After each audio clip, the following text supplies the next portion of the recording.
Joining us now, President Trump's top White House economic advisor, Larry Kudlow. Larry, welcome back to Fox News Sunday. Thank you, Chris. Appreciate it. In July, just a couple of months ago, President Trump said that White House Chief of Staff John Kelly would remain on the job through 2020. Now he says that Kelly is out as one of the top few White House staffers. What happened? Well, look, it's been a long 2 years for the chief, General Kelly. He ran Homeland Security and has been running the White House staff. I think, by the way, he's been a very good chief, very orderly processes in the White House. As you know, it's not an easy thing to do. General Kelly is a remarkable patriot. He has given such phenomenal service to this country. Perhaps it is time for a rest. President Trump, at our senior staff Christmas dinner Friday night, had some wonderful complimentary things to say about the chief. I heartily concur. So I suppose it's time to move on. Well, let me ask you two more quick questions. One, did Kelly resign or was he forced out? I don't know, to be perfectly honest. I think it was very amicable. All right, that's what I understand. Again, the president's saying good things about the chief. I've been in so many meetings. I mean, just so many meetings in my tenure, a little less than a year now. I think a lot of the gossip is just wrong. I think they did get along. Everybody's going to have disagreements. That's the way life works. But was he fired? I don't think he was fired. I wasn't privy to that final conversation. But the president's had great things to say about him. What do you think of Nick Ayers? I think quite a lot of Nick Ayers, actually. I've known him for a while.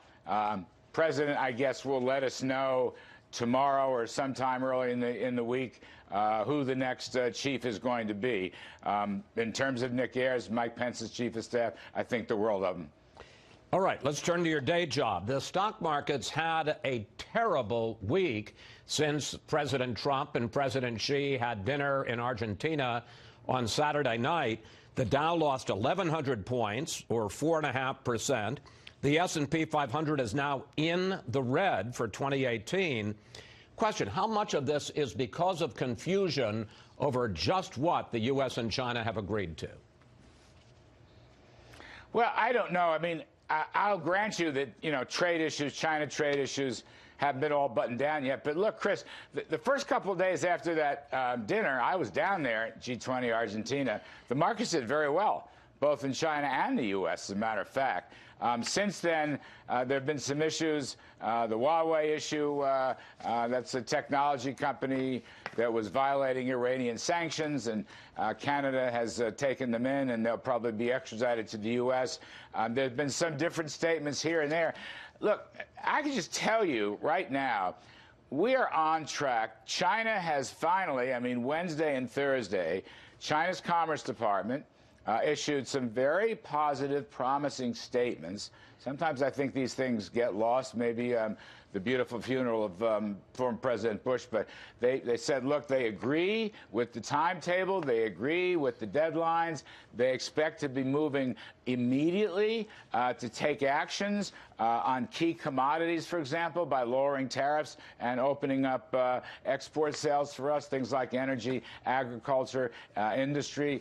Something like 35 Chinese agencies and the Supreme Court are now working on new legislation to deal with the IP theft issues and other technology issues. Larry, the reason... So when you piece it together, Chris, there's a lot of good things out there, and I think sometimes it gets lost in the shuffle. Well, here's part of the reason it's got lost and why it took till Wednesday or Thursday to people find out about it, because there are big differences between how the president and the White House is describing what was agreed to and what the Chinese are saying was agreed to. And let me put a couple of them up.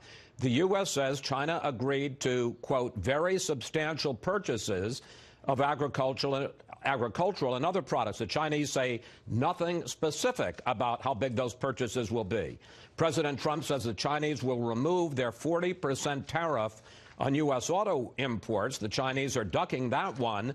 And then there's the difference between what you and White House Trade Advisor Peter Navarro had to say on Friday about that 90-day deadline for a suspension of tariff increases. Take a look. The president has indicated if there's good, solid movement and some good action, he might be willing to extend the 90 days. We'll have to see on that. If they're not resolved in 90 days, is this administration willing to walk away? It's not a question of walking away. It's a question of moving forward on the strategy. That contradiction between you and Peter Navarro led to a 500-point drop in the Dow on Friday. Forget the Chinese. The White House can't seem to get its own story straight. Well, with all respect, I don't think there's much daylight between Peter and I. We are focused right now on this first 90-day increment.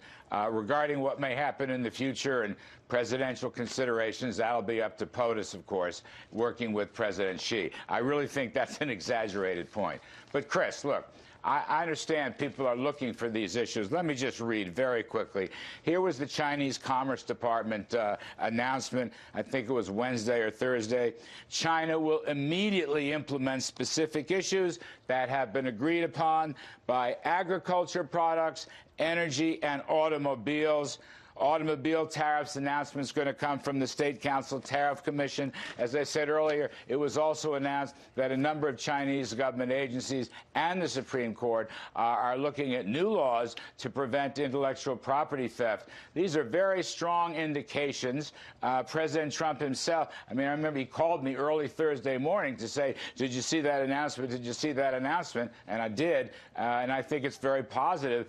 Really, we're making more progress now on more specific issues than ever before. Now, let me just add quickly, trust but verify. That's very important. Ambassador Lighthizer will be looking very carefully in the course of his negotiations. He will evaluate. He will make sure there are enforcement mechanisms and timetable mechanisms. Right. That is terribly important. Nothing in this game is done until it is absolutely verified to our satisfaction. So that's a caveat. Okay, and I don't want to lose that. However, but having said that, the Chinese own statements are really very positive. Okay. Well, except that, for instance, the president tweeted 40%. A tariff on auto imports is lifted. The Chinese have not committed to that. And there was a big bump in the road on Saturday night. President Xi and President Trump are sitting there having dinner together. You're at the table with them. And suddenly there's the arrest last Saturday of Meng Wanzhou, the chief financial officer of telecom giant Huawei, as you say, for allegedly violating U.S. sanctions on trade with China. Couple of quick questions. One, did President Trump know about that arrest when he sat down to dinner with President Xi? And if not, what was his reaction afterwards? He did not know. He did not know, and he had no reaction afterward. Well, the reports have been that he was livid, and frankly, just as an outsider, if one of the top businessmen in the other person's country was being arrested while I'm making nice at dinner, I'd be livid. He didn't know, okay? I'll just state that unequivocally. He learned way later, by the way, way later. Look, regarding the Huawei prosecution, let me just say that's a law enforcement action. It's primarily Department of Justice. It is a very important issue because the evidence suggests, at least so far, the alleging suggests that Huawei did break the Iranian sanction through different financial channels. We will see how that plays out. That's a enforcement channel. Can I just ask you a question about how we're talking about it? I just want to ask you one question about how it plays out, if I may, Larry. Republican Senator Marco Rubio said this week after the arrest that Huawei, a telecom giant, is a bad actor. Here is Rubio. Knowing the history of Huawei and how it served as an instrument of Chinese espionage and influence, it's concerning, but if we have a case to be made, the right thing to do is to charge her, and the right thing to do for Canada is to extradite her.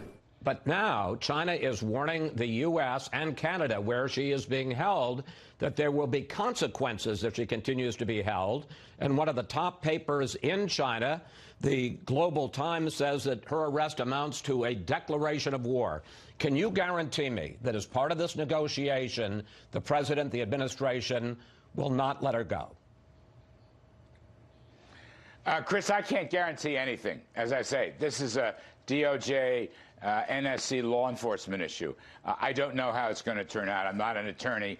It's outside my lane. So we will see. Look, the U.S. has laws about these things. The U.S. has a number of laws on the books now that protect a number of points. I mean, not only violations of sanctions, be it Iran or other countries, we have laws about anything that was stolen. We're discussing laws. People can't do business in the U.S. or sell us goods, services, intellectual property that we think was stolen. So that's just being tough and protecting the family jewels, in my judgment, and that's protecting the integrity of U.S. national security policy. Very, very important. How this affects trade, Chris, I can't sit here and be absolutely definitive. All I'll say is it seems to me there's a trade lane that we are discussing where you and I both agree the early returns from China are very positive, and it looks like we will get new actions. And there's a law enforcement lane. They're different. They're different. And I think President Trump and President Xi and lower officials will generate or continue to keep that difference. I might be wrong. I can't predict the future on this thing, but they're different channels, and I think they will be viewed that way for quite some time. Larry, thank you. Thanks for your time, and we'll watch how the markets do this week. Thank you, Chris. Appreciate it.